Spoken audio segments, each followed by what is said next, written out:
आज रविवार होता म्हणून एकने नाश्त्यासाठी रव्याची इडली बनवलेली, तर एकदम सॉफ्ट अशी बनलेली. तर नाश्ता वगैरे झाल्यानंतर दुपारच्या जेवणामध्ये पत्ताकोबी बनवायचा होता.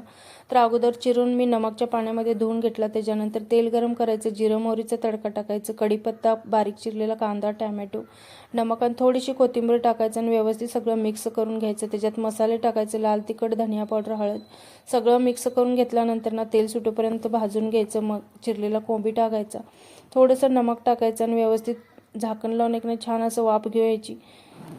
भाजी शिजल्यानंतर वरतून मी थोडंसं शेंगदाण्याचं कूट टाकलेलं आणि छान असं व्यवस्थित मिक्स करून घ्यायचं. शिजल्यानंतर वरतून कोथिंबीर टाकलेली, तर एकदम छान असं चवीला झालेली.